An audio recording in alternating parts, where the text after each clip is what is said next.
دیکھیے یہ جو نوآبادیاتی نظام تھا، جب ہم انگریزوں کے غلام تھے اور ہمارے بھائی فرانسیسیوں کے غلام تھے، ولندیزیوں کے غلام تھے، پرتگالیوں کے، جگہ جگہ پر نوآبادیاتی نظام تھا، مسلمانوں نے سب سے زیادہ اس کو بھگتا ہے، اوروں نے بھی بھگتا ہے۔ نوآبادیاتی نظام کے ختم ہونے سے لوگوں کو لگا کہ اب ہمیں آزادی مل گئی، ہندوستان تقسیم ہو گیا، ہم کو بھی آزادی مل گئی۔ یہ زیادہ آسان بات ہے کہنے کی، باقی بھی دنیا میں آزادی مل گئی۔ وہ دن ہے اور آج کا یہ لمحہ تاریخ، یہ جو نیو کولونیلزم جس کو کہتے ہیں نا، امریکہ نے اس نوآبادیاتی نظام کے بظاہر ختم ہونے کے بعد پوری دنیا کے اندر یہی جال بچھایا ہے۔ آپ آزاد شہری ہیں، آزاد ملک ہے، آپ کا حکمران آپ جیسا ہے، آپ نے خود اس کو منتخب کیا ہے، پالیسیاں ہماری چلیں گی، تعلیم کے دائرے میں، معیشت کے دائرے، بجٹ ہم بنائیں گے، IMF بنائے گا، ورلڈ بینک بنائے گا، ہماری ٹیمیں آ جائیں گی جون سے 3 مہینے پہلے۔ جون میں تمہارا بجٹ آتا ہے تو ٹھیک ہے، 3 مہینے پہلے ہماری ٹیمیں آئیں، وہ یہ بتائیں گی مہنگائی کیسے بڑھائی جائے، وہ یہ بتائیں گی لوگوں کی زندگی حجیر، اور تمہیں ماننا پڑے گا اس لیے کہ تمہارا اقتدار ہماری مٹھی میں ہے۔ اگر زرداری کو اقتدار میں رہنا ہے، اگر کیانی کو اقتدار میں رہنا ہے، اگر گیلانی کو اقتدار میں رہنا ہے تو پالیسی امریکہ کی چلے گی، پوری دنیا میں چلیں گی، بالخصوص مسلم دنیا میں۔ جس بادشاہ کو چاہے ہم بٹھائیں گے، جس شیخ کو چاہے کان پکڑ کر نکال دیں گے، جس جبر کے حکمران سے چاہیں گے 32 سال پورے کروائیں گے، جس سے چاہیں گے ایک اپرائزنگ کے نتیجے میں اس سے نجات پائیں گے۔ یہ نیو کولونیلزم جو ہے، آپ کی کوئی اپنی یہ آزادی اور کس کو کہتے ہیں؟ آپ کو فیصلے کرنے کی آزادی نہ ہو، زندگی کے تمام دائروں میں آپ مستعار پالیسیاں لے، اس پورے ریجن میں جو خارجہ پالیسی ہے پاکستان کی،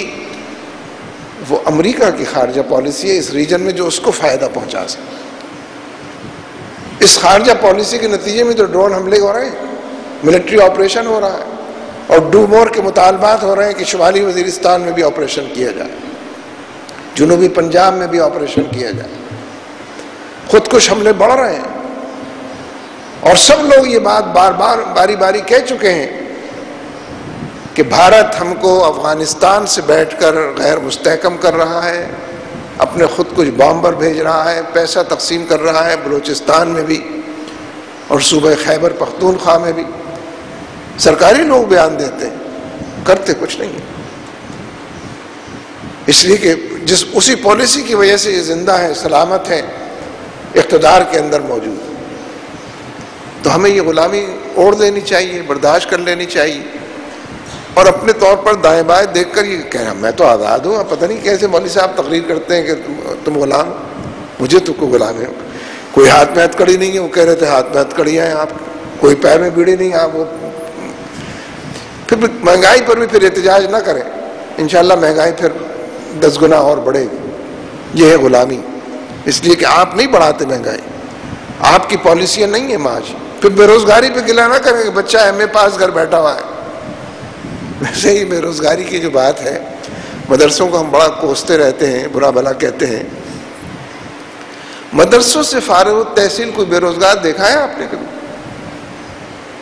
وہ تو سب برسر روزگار ہیں، بلکہ ان کے روزگار کی وجہ سے ہماری نمازیں وقت سے ہوتی ہیں، ہمیں سحر اور افطار کا وقت ٹھیک معلوم ہوتا ہے، ہمیں مسائل کا اندازہ ہوتا ہے، اور منبر و محراب سے جد و جہد کا پیغام بھی نشر ہوتا ہے۔ یہ تو ایک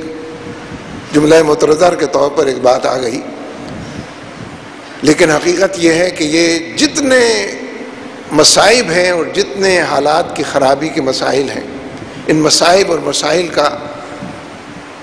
تعلق اسی سے ہے کہ آپ آزادانہ آزاد روی سے اپنے فیصلے نہیں کرتے، غیر آپ کے لیے فیصلہ کرتے۔ اور اب تو چھپتا بھی یہی ہے، پہلے تو ذرا چھپا کر بات ہوتی تھی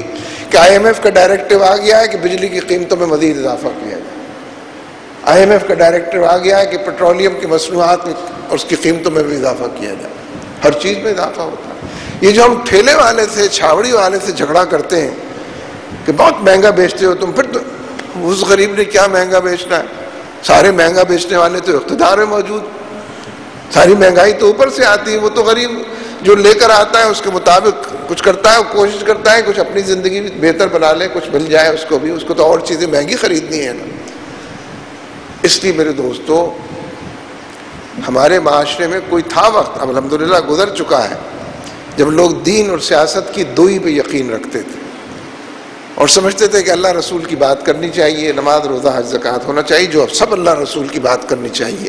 بلا شبہ نماز روزہ حج زکوٰۃ، اس کی نفی کوئی نہیں کرنی چاہیے، 1% بھی اس کے حوالے سے کسی تحفظ کا اظہار نہیں کرنا چاہیے، لیکن دین یہیں سے شروع ہو کے یہیں پہ ختم نہیں ہوتا۔ دین تو آیا ہی اس لیے ہے، قرآن و سنت کی تعلیمات تو ہیں ہی اس لیے کہ اس کو غلبہ حاصل، اسلام کی تو سرشت میں غلبہ موجود، اسی لیے جو اسلام کے ماننے والے مسلمان ہیں یہ اپنے آپ کو حق پر سمجھتے ہیں، اور حق پر سمجھتے ہیں تو غلبے کے لیے کوشش بھی کرتے ہیں، اس کے لیے ایثار و قربانی کا پیکر بھی بنتے ہیں۔ لہذا غلبہ دین محض شوق پورا کرنے والا کوئی معاملہ نہیں ہے،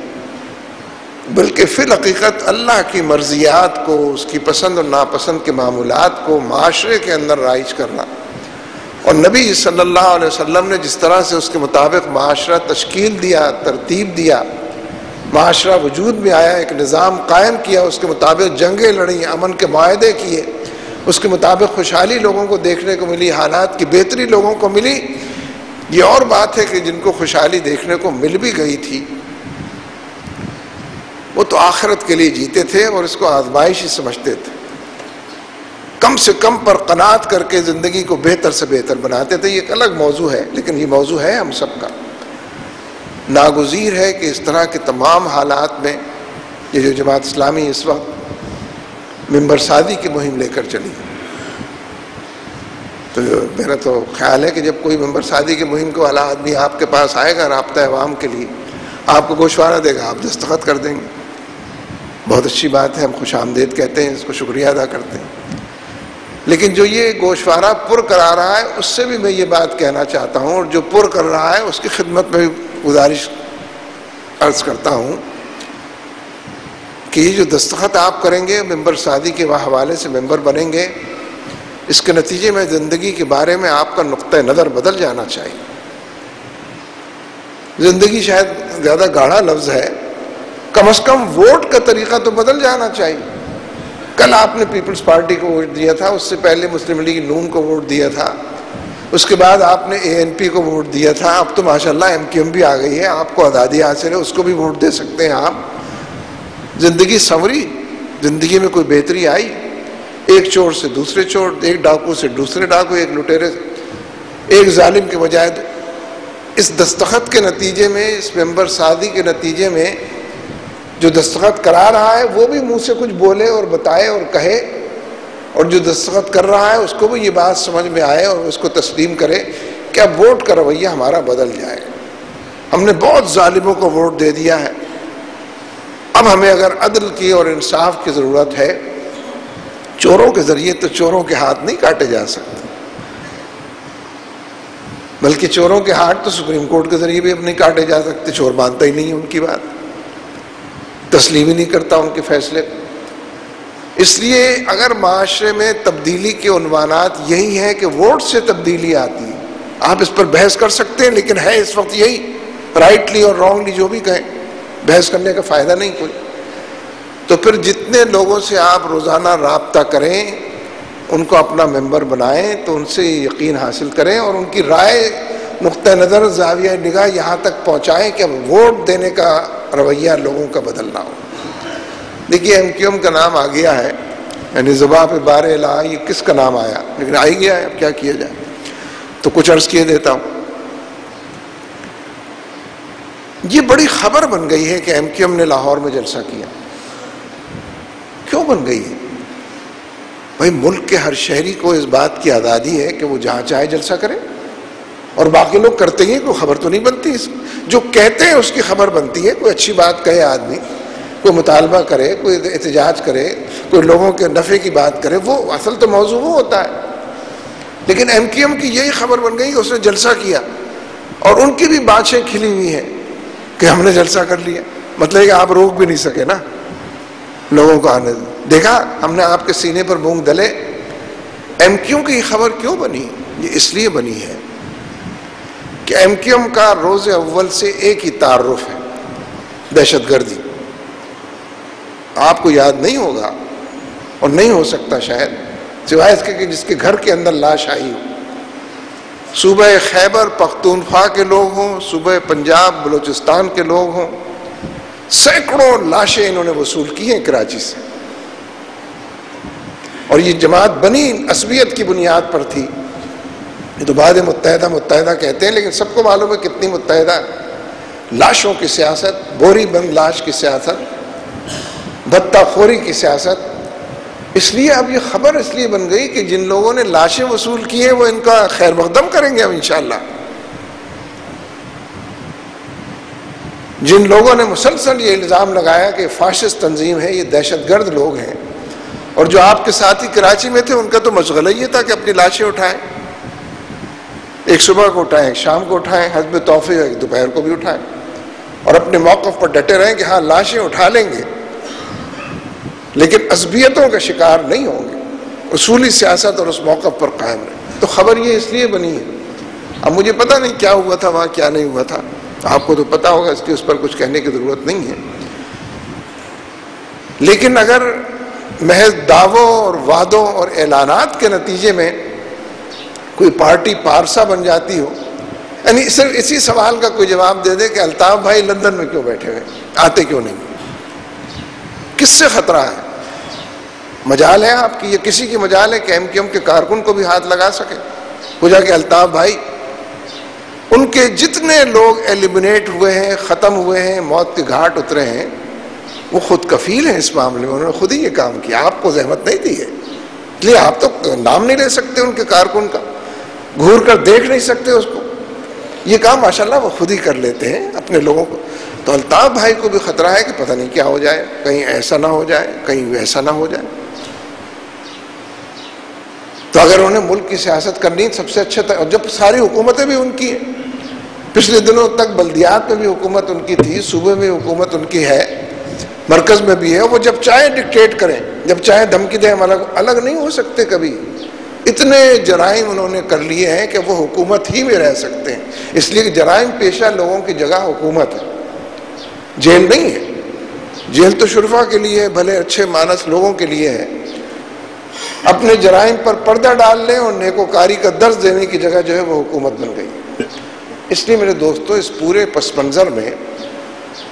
جماعت اسلامی کی یہ رابطہ عوام مہم اور ممبر سعادی کی مہم، یہ آپ سب لوگوں کو لے کر اٹھ رہا ہے۔ اس میں ملک کی بقا اور سلامتی، اس میں شریعت کا نفاذ اور اسلامی نظام، اس کے نتیجے میں ووٹ کا رویہ بدلے گا لوگوں کا، تو نئی پارٹیاں آئیں گی جن کو لوگ مسترد کرتے رہیں، اور بھلے لوگوں کے آئے بغیر معاشرے میں بھلائی کا تصور نہیں کیا جا سکتا۔ پاک صاف اور ستھرے، یعنی کرپشن فری حکومت کرپٹ لوگ تو نہیں قائم کر سکتے، کرپشن فری لوگ ہی قائم کر سکتے ہیں، یعنی بدعنوان لوگ بدعنوانی کی حکومت، بدعنوانی کا معاشرہ قائم کریں گے، اور کرپشن فری سوسائٹی وہی لوگ قائم کریں گے جو خود کرپشن سے پاک۔ اس لیے میرے دوستو، ایک بڑی جد و جہد آپ کی منتظر ہے، ایک بڑی کشمکش ہے کہ جو بول لے لی گئی ہے اس میں آپ کو اپنا حصہ ادا کرنا ہے۔ اللہ تبارک و تعالی ہمارا حامی و ناصر ہو۔ اقول قولی ھذا استغفر اللہ لی ولکم ولسائر المؤمنین۔